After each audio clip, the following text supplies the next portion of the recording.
So yeah, so I'm going to be talking about how we might try to numerically simulate the underdamped Langevin diffusion. So this is the underdamped Langevin diffusion. It's given by this SDE. So it has two parts. It has a position part, which I'm calling Q, and it has a velocity or momentum part, which I'm calling P. So you can think of P as kind of like an OU process. So this is really where the noise sort of appears in the SDE, and then that affects the position of the particle as you'd expect. So okay, so there's a few terms in the momentum part. We have a potential U, which we're going to assume is going to be convex and Lipschitz continuous, things like that. We've got this next term, which is like a friction term.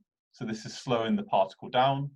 And then finally, we've got this noise term, which is driven by a multidimensional Brownian motion. So yeah, so this is a fairly well-known model. You can really think of it as Newton's second law, but with friction and noise. And there's various books that discuss this. So one of the really interesting things about this equation is you can show under some mild conditions on the potential that it has a stationary measure, and the measure has this density. And actually, this is quite interesting. This has recently been applied in statistics. So you can really think of this as like an MCMC method. So we're trying to generate samples from a target distribution. So to do that, we would set U, the potential, to the log density, or to minus the gradient of log density. But of course, in practice, this SD can't be solved exactly, so it must be approximated. So that's the very, very brief introduction. There's of course a lot more stuff going on there. So this is going to be our strategy, or at least our first strategy for approximating this diffusion. We're going to simply replace the Brownian path W by some piecewise linear path, and then along each piece of this piecewise linear path, we then get this ODE, which is really just the same equation, but driven by the linear path. And then we're just going to try to solve this ODE using some sort of fancy high-order ODE solver. I should also say that this is going to be, of course, the Monte Carlo sort of paradigm. You could, in principle, apply some sort of cubature approach to this SDE. So we're going to generate, samples of our Brownian path and use that to then, we're going to generate like increments and areas, and then use that to construct the piecewise linear path. So hopefully this all makes sense. So I'm now going to discuss how we construct this piecewise linear path. So the first thing I want to note, which is going to lead to our construction, is the following theorem. So this is maybe easier to explain with a whiteboard or blackboard. So what's going on here is we're going to consider a Brownian motion W is going to be the normal one-dimensional standard one, and we're going to consider certain integrals of it. So these integrals which are against monomials. So this integral between 0 and 1, u to the k dw.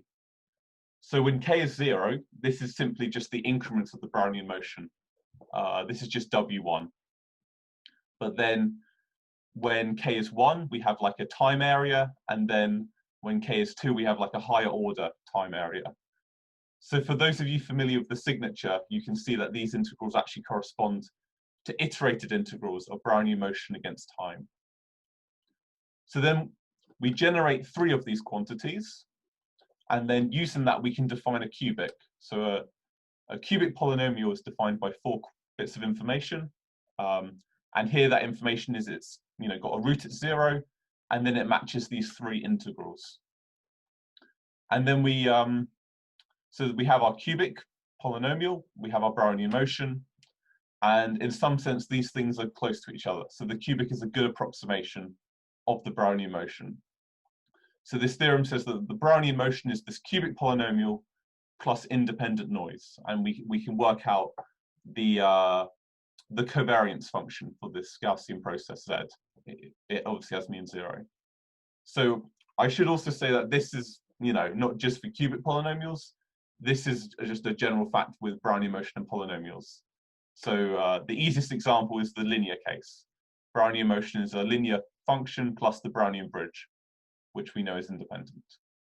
Okay, so here's a diagram. So we have our Brownian path, we compute the integrals, and then we have this cubic polynomial. So in practice, we can actually just generate this cubic polynomial just to begin with.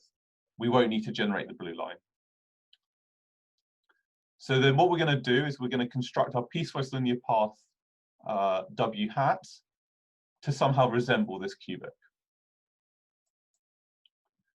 So if you have a piecewise linear path with 3 pieces, then it's quite easy to match those 3 integrals we had before. So what we're going to do is we're going to construct our piecewise linear path to have, like, it's going to be symmetric. So the first interval is going to be the same size as the second interval. And the first step is going to be given by this number A. And then what's going to be kind of magical is actually we can choose the A in such a way as to approximate an even higher order integral. So if you remember the previous theorem, this index K was really between 0 and 2. And now we're saying we can actually construct a piecewise linear path to match 4 integrals of the cubic. So as I said, so in terms of the proof, for any given A, it's easy to match the first 3 conditions. So the idea of the proof is simply to figure out what A matches the 4th. So we know that Legendre polynomials are orthogonal in the standard, with the standard inner product. And then this integrand here is really just a Legendre polynomial. So we know this thing is 0. But at the same time, if we know that, I mean, we know explicitly what the formula for the cubic is, so we can really compute this sort of by hand, and that's what I do. So obviously I'm skipping lots of lines for calculation, but you just have to take my word, this is what you get. And then you just sort of set these 2 equal to each other. So we then get this condition, A must satisfy this. This has a nice solution, √5/5. So by setting A equal to this, we can construct our piecewise linear path. So that's what we've got here. So from a high level point of view, what we're doing is we're constructing a piecewise linear path to match certain features of the Brownian motion. So you can see the points that we choose are not, we're not doing dot to dot, only the first and last point. And somehow this piecewise linear path matches the features of the Brownian motion, and that is why it's going to work well when we drive the Langevin SDE by this piecewise linear path. So I hope at least the spirit of what we're doing makes sense. So it's also worth mentioning how we generate this piecewise linear path. What we do is we take those integrals and we essentially try to make them independent. So these quantities W, H, and K are all somehow related to iterated integrals of the Brownian motion. So W is just the increment, H is somehow like the area underneath the Brownian bridge, so like the Levy area, we would say. And then K is like a higher order Levy area with 2 time integrals and 1 dW. But in any case, it's relatively easy to show that these 3 guys are independent, and the distributions are given below. So they all have mean 0, and then their variances are given at the bottom. So in practice, this is very easy to generate. So we can really generate this piecewise linear path quite easily. So then if we just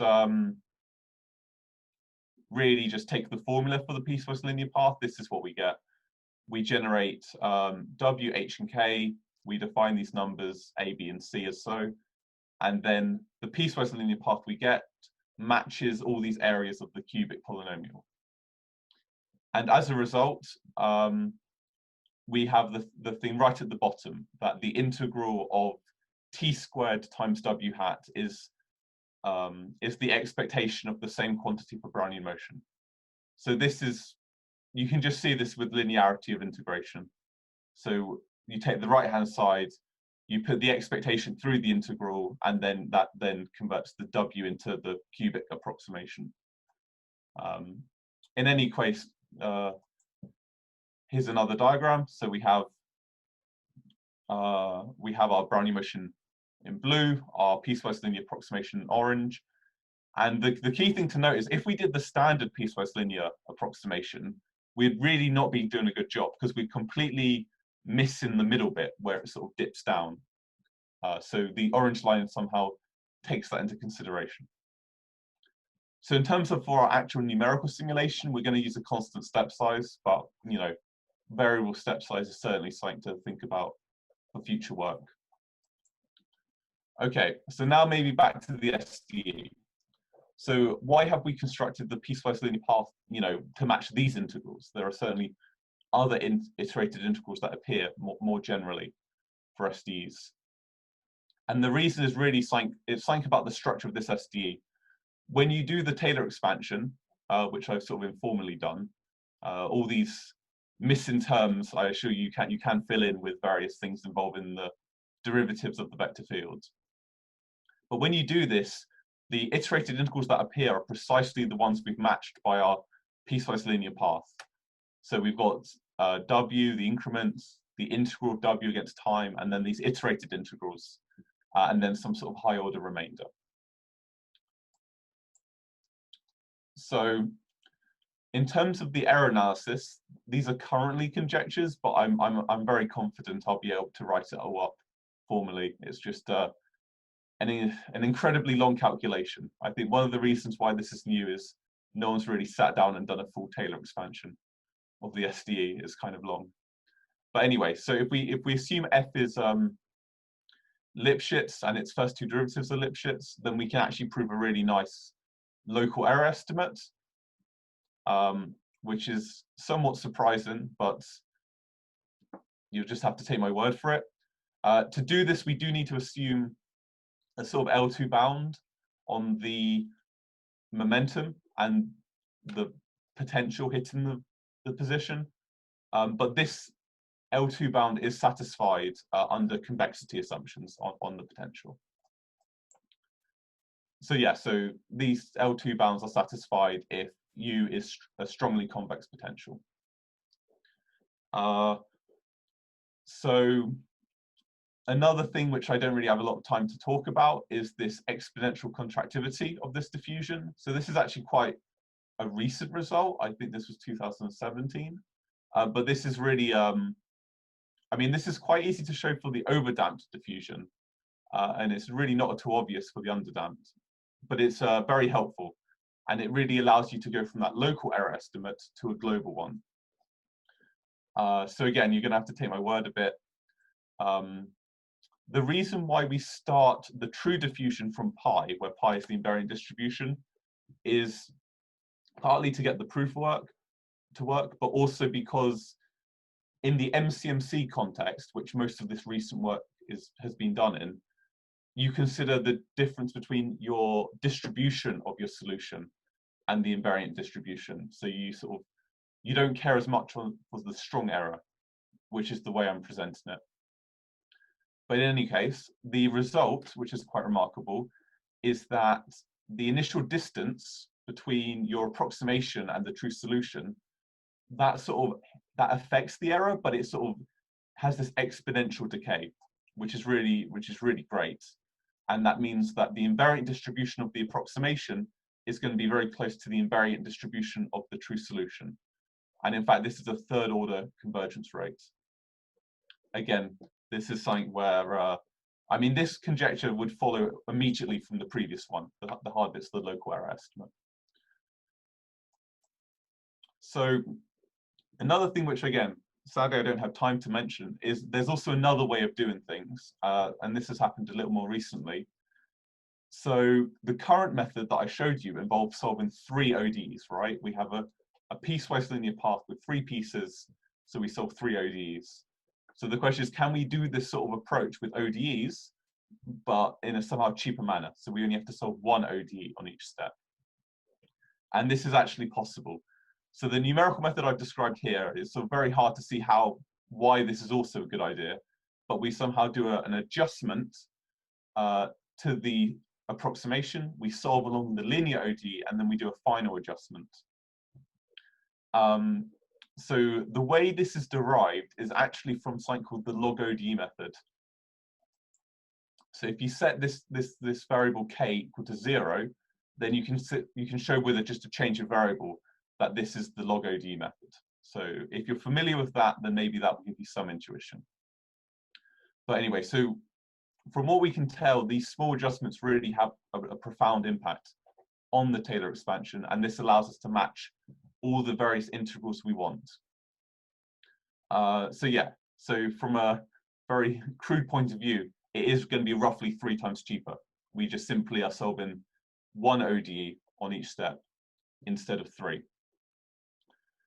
So on the other hand, the piecewise linear method, it's a lot easier to see how that is going to extend to manifolds, because somehow you have your diffusion on your manifold, but you still consider your Brownian motion as normal, and you sort of replace the Brownian motion with this piecewise linear, and then you drive that into your system, which is now on a manifold.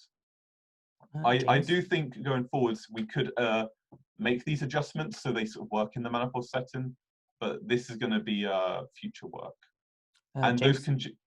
Yeah. Sorry, you've 3 minutes. Okay. So now I just want to briefly say that we can solve these ODEs. So what we're going to do is we're going to do a change of variable. So we make the ODE into a second order ODE, and then we're going to apply these Runge-Kutta-Nystrom methods.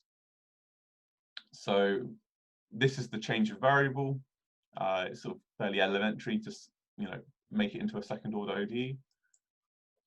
This is just an example of an RKN method that I found. Really, this approach should really work for any RKN method that is third order. And now for a very simple numerical example. So we're going to, consider the classic double well potential. We're going to go through the same parameters as in 6, which talks about numerical methods for the Langevin equation. This is what a sample path looks like. So it obviously goes between the wells at 1 and -1. These are going to be the estimators we use in our numerical experiment. So Sn is really just strong L2 error, and then En is the difference in the variance. So this is like a weak error. And we're going to compare our approximation with a crude sort of big step size to the approximation with a very fine step size. This is sort of the standard way to do this. And the key point is that we're going to be using the same Brownian paths. So Q hat and Q fine are computed with the same Brownian paths. So here are numerical methods. So here are the graphs. The further along the x-axis we are, the smaller step size we use. The higher along the y-axis we are, the more accurate we are.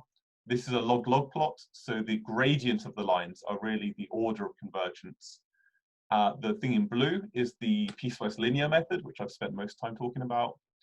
And the thing in orange is the second sort of cheaper method. And as we'd expect, possibly, the blue is more accurate, but both are third order. And in fact, if you factor in how much faster the adjusted method is, it's actually the better method. So here, blue is maybe 10 times more accurate, but of course, orange is 3 times cheaper. And then here we have the variance error. And again, both seem to be high order, which is great. And here they're closer, which again is fairly often when you sort of test sort of fairly simple functionals. Hopefully that all makes sense. I sort of rushed at the end. In terms of future work, there's plenty. I need to first make those conjectures theorems, and then I need to think about how I can really show this works for high-dimensional systems, which is really what people care about in the statistics community. And then there's questions about the ODE solvers, about variable step size, about manifolds, and even about the noise. Apart from generating it, there isn't a lot we've used that is Brownian. So if the noise is something different, we can still approximate it with these piecewise linear paths. Okay, thanks for your attention.